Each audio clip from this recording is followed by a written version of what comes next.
I'm sitting down with Dr. Wendy Bohon, who's an earthquake geologist. Wendy, welcome. Hi, thanks for having me. What got you interested in the field of earthquake science or seismology? It's a funny story. So, I actually was a professional actress living in Los Angeles, and I'm from the East Coast. So, earthquakes weren't really something that I had grown up with or knew much about. And while I was out there, I felt the Hector mine earthquake. It was a magnitude 7.1 that occurred out in the desert, but it was felt strongly all across Southern California. And that was, I mean, earth shaking. Oh, you get it? But I thought it was absolutely fascinating. And I had taken geology classes and had a geology degree in college along with my theater, but I'd never really thought much about earthquakes. So the day after that earthquake, I went to the USGS Earthquake Hazards Program office in Pasadena and asked to volunteer, and then volunteered with them for a while. And eventually they hired me because it turned out I was pretty good at talking to people, that whole theater background, And so I was able to bring together that geology background and the theater expertise talking to people. So it was actually an earthquake that got me interested in earthquakes. That's amazing. So I'm coming from paleontology, and typically there's like two camps in paleo. That's you're either into it as a kid and you never grow out of it, or you find it in college or later in life. So it's funny to hear that other geology professions are sort of similar.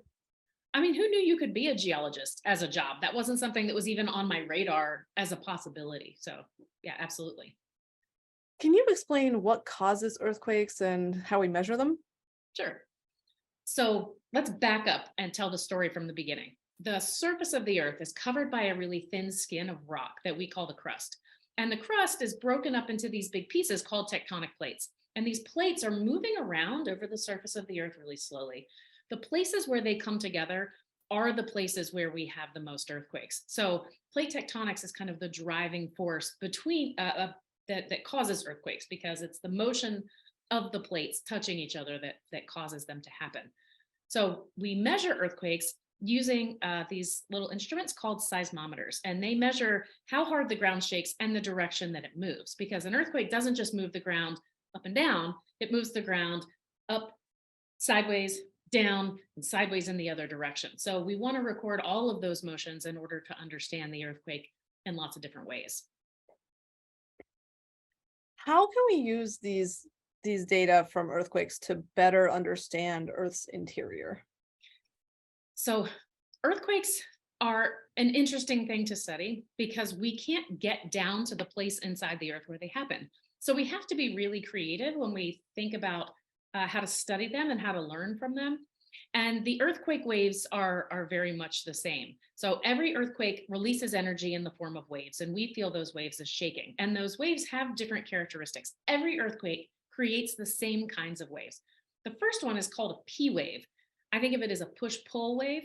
And so it's a compression and dilatation wave that goes out like that. It travels about 6 seconds per kilometer in hard rock.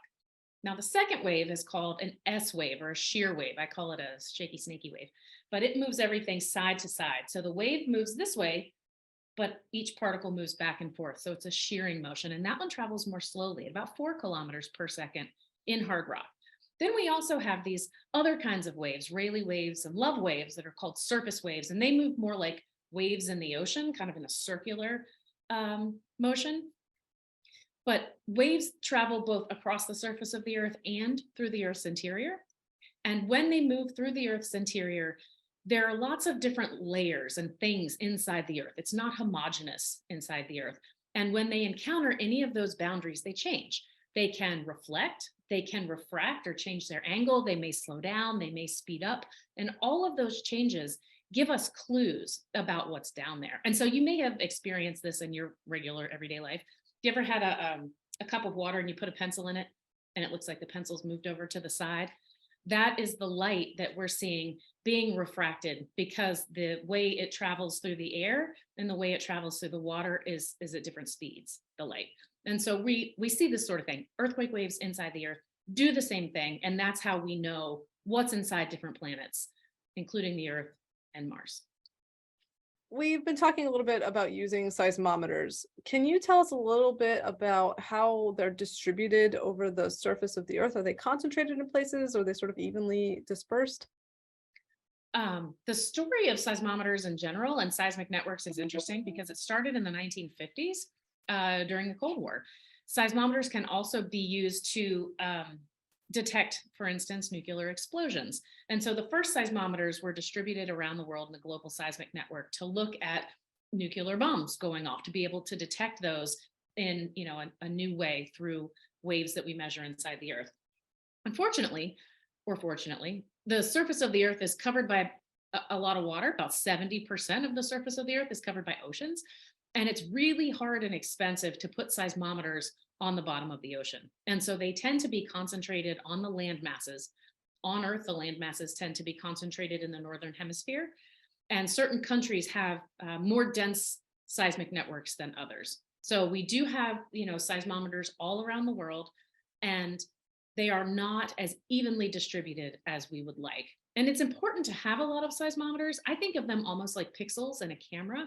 So like the more pixels you have, the better resolution you have in your picture.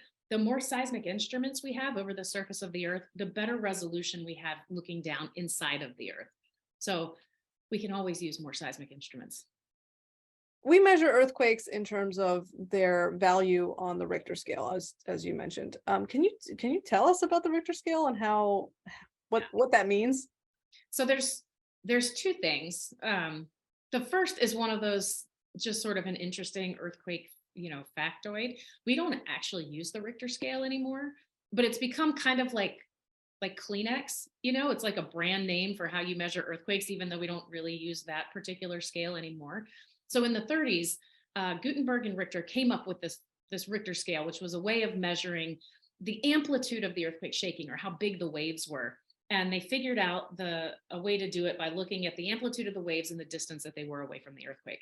And this worked really well for moderate sized earthquakes nearby in Southern California, but it underestimated large earthquakes. And so as we've gotten better seismometers, or instruments that measure earthquakes with faster computers, we're actually able to learn more from the seismic recordings than we could back in the 30s. So we have an updated scale based on the Richter scale called the moment magnitude scale. And that incorporates in other things like how rigid the rocks that broke were, how far the fault moved when there was the earthquake, and how much of the fault moved during the earthquake. So now we're measuring more like the amount of energy released rather than just the size of the waves. But yes, it is still logarithmic, which is still terribly confusing. I like to explain it in terms of, don't laugh, spaghetti magnitudes. So if you imagine you have an uncooked spaghetti noodle. One uncooked spaghetti noodle, if you break it, that's the energy that's released, say, during a magnitude 5. In order to show a magnitude 6 on the spaghetti magnitude scale, you'd need 32 strands of uncooked spaghetti. That's a bigger bundle. To move up to the next magnitude scale, magnitude 7, you'd need 1,024 pieces of spaghetti. That's a bundle like this. It's a huge, and you can imagine trying to break that. And so in order to figure out what a magnitude 8 would be, you would now multiply 1,024 by 32. So you can see that as you move up each unit of magnitude, the amount of energy that's released is a whole lot bigger. And it's very unintuitive, but earthquakes are sort of just like that. They release incredible amounts of energy as they get larger and larger. And that energy release, it doesn't necessarily happen all at once. That first earthquake that's felt in a region is probably the largest that they'll experience for that given moment. But then there's all these aftershocks that happen. Why do aftershocks happen? It's a good question. So the biggest earthquake in an earthquake sequence, we call that the main shock. And that just means it's like the main earthquake, the biggest one. And that earthquake, every earthquake really, changes the stresses in the crust nearby. And in some places, it makes other earthquakes more likely. And in some places, it makes earthquakes a little bit less likely. Smaller earthquakes do it too, but they do it, in a much smaller way. So these bigger earthquakes can actually make, bigger changes in the crust. Now, the areas around where that fault broke is where you have the most aftershocks. And that's because those areas are still sort of settling down into this new stressed state of the earth. And so it's little pieces of the fault that are still slipping, kind of skittering along. But there's an area around the fault where there are aftershocks that are happening as well as a result of that change in stress. Now, sometimes there can be aftershocks that are fairly large after an earthquake.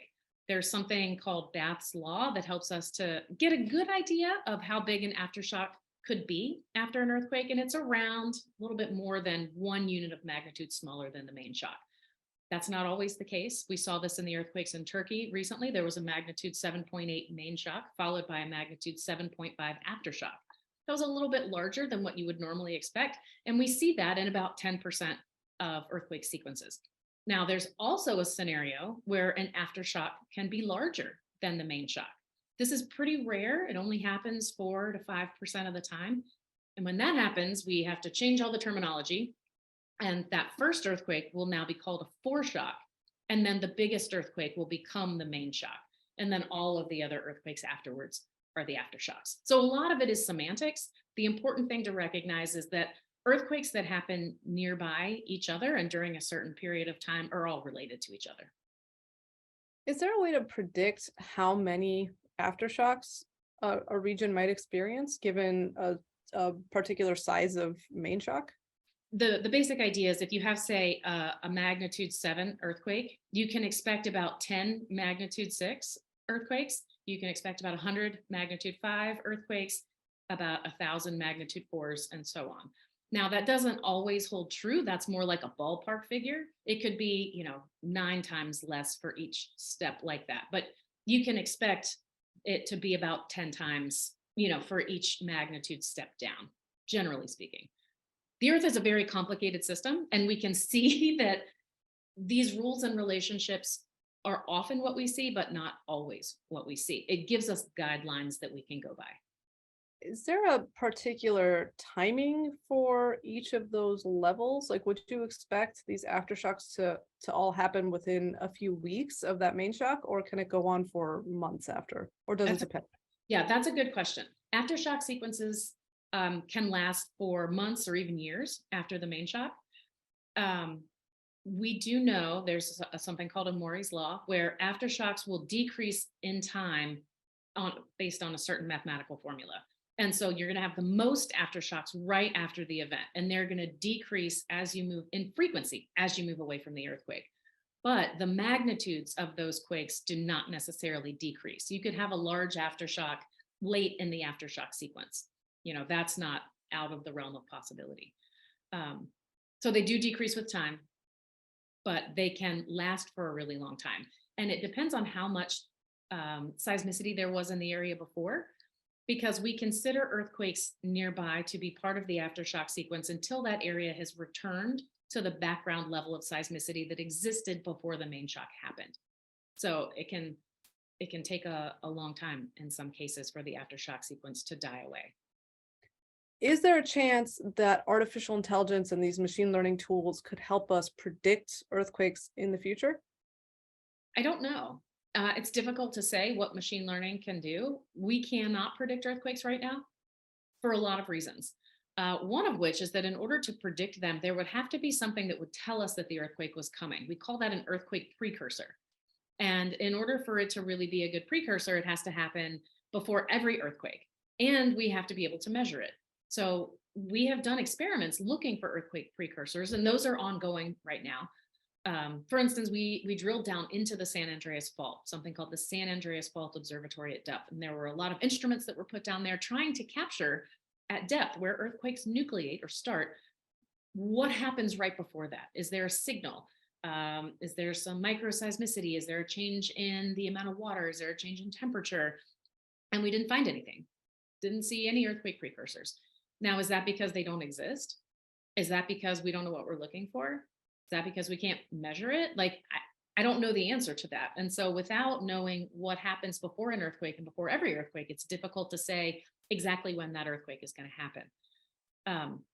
Also, I like to sort of think about prediction in another way. If you knew an earthquake was going to happen in a day, what would you do? I mean, sure, we could get people into safer places, but our homes, our schools, our businesses are all still there. And so instead of, thinking, wow, we have to focus on prediction because we don't have any way to know it's coming, the earthquakes are coming. let's just plan for them as if they're coming next year and we know that, as if they're coming in 10 years and we know that. So do those things now because they're coming. We just can't say exactly when, but it's a matter of when, not a matter of if. That points to a lot of really good ideas behind earthquake building code and making sure everything is up to the standards that will withstand these earthquake forces when they come, since we do know they are coming. So we saw in places like Turkey and in California that these types of earthquakes that we see there are more side to side, strike slip type earthquakes. But in some places of the world, earthquakes can trigger tsunami. We saw that in Indonesia in 2004. We saw that in Japan. Can you tell us how tsunami fit into this picture of earthquakes? Sure. So we were talking about the tectonic plates, right? They can come together in different ways, and that creates different types of faults. So the San Andreas fault, the East and North Anatolian faults in Turkey, all of those are strike slip faults where the plates are sliding past each other horizontally. Another type of earthquake can happen along what's called subduction zones. That's where plates are coming together and one plate is diving down underneath another plate. This is where we get the megathrust earthquakes. These are the largest earthquakes in the world. And these are also generally the types of earthquakes that can generate tsunamis. What happens in these types of earthquakes is that as the earthquake is happening, it causes a rebound effect on part of the land. And that pushes the land up, which pushes the water on top of it up. And now that water is going to flow out in all directions. And that's the tsunami. So generally, it's these types of thrusting earthquakes underwater that are going to cause tsunamis to happen. You can occasionally have earthquakes that are on land that'll cause underwater landslides, which can also cause tsunamis, but that's a result of the shaking from the earthquake, not a result of the earthquake itself, like the land moving. You know what I mean? Yeah, I feel like that's where these detectors, maybe not the seismometers themselves, but these ocean bound monitors really come into play, is sensing if these tsunami have happened and providing that warning system for shorelines. I'm going to ask you a silly question. Okay. So there is this popular notion that California is going to be sheared off of the US eventually. How truthful is that? That's been around forever. Everybody in Arizona wants, oceanfront property or whatever. The fact is the San Andreas fault is a strike slip fault. So one side is sliding past another. So the part of California that LA is sitting on is actually sliding up towards Alaska at about the rate that your fingernails grow. So sorry, that part of California is not going to fall off into the ocean. No oceanfront property for kind of inland California. It's sliding. So if you live in LA and you drive to San Francisco regularly, your commute is getting marginally shorter every year. It's good news for all Californians. Or it's making traffic worse. Yeah, well, it is what it is. Actually, it's not doing it every day because the plates are locked. It's going to do it all at once. At some point, you will be many meters closer to San Francisco in one big jump. That's kind of the aerial footage from Turkey from that recent earthquake showed really good images of these fence lines and the ground movement along a fault like that. There's a lot of similarities between the type of fault that's in Turkey and the type of fault that's in California. So I think there's a lot of lessons that we can take away from this earthquake that are really important. I think it's important to recognize, we'll often say, this was a natural disaster. There really is no such thing as a natural disaster. What we have is a natural hazard that overlaps with a vulnerable system. And so a natural hazard like an earthquake, if it occurs in a place where there aren't good building codes or where people are not prepared for earthquakes, that's when you get a hazard. The hazard is inevitable. The disaster is not. And so it's up to us to plan before the earthquake happens to make sure that we're not just going to survive the earthquake, but to make sure that we can thrive in the aftermath of the earthquake. Build buildings that won't just withstand the shaking, but will be usable after the earthquake is done.